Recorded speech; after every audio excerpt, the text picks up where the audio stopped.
Most people think overthinking is simply thinking too much, but it is actually more complex than that. It happens when your mind continues to process a situation even after you have already understood it. Instead of reaching a conclusion and moving on, your thoughts keep circling around the same idea, searching for something more.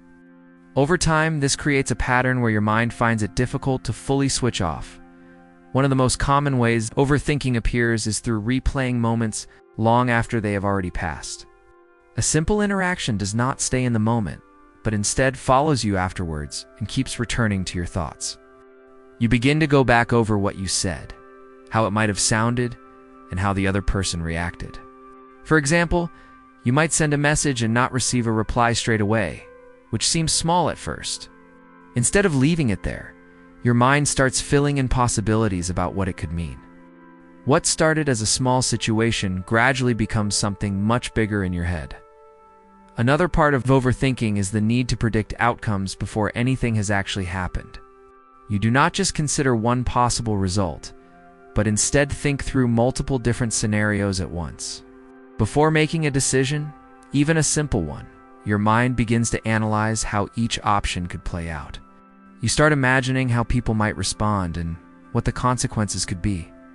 While it feels like preparation, it often creates more hesitation than clarity. The more possibilities you consider, the harder it becomes to choose a direction. Overthinking also shows up strongly in the way you read and interpret other people. You do not just focus on what someone says, but also on how they say it and the details around it. Tone, pauses, and subtle changes in behavior all become noticeable to you. If something feels even slightly different, you find it difficult to ignore or move past it. For example, if someone responds shorter than usual, your mind starts questioning what changed. This constant analyzing makes interactions feel heavier than they actually are. Another reason overthinking happens is because your mind struggles to deal with uncertainty. When something feels unclear or incomplete, it does not simply pass and disappear. Instead, it stays in your thoughts and continues to come back. For example, if someone gives a vague answer or avoids a question, it creates a gap in your understanding. Rather than leaving that gap alone, your mind keeps trying to fill it with meaning. Even when there is no clear answer available, you continue searching for one.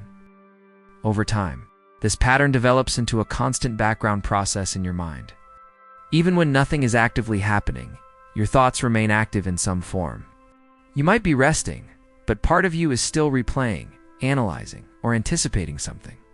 It becomes less about specific situations and more about how your mind operates overall.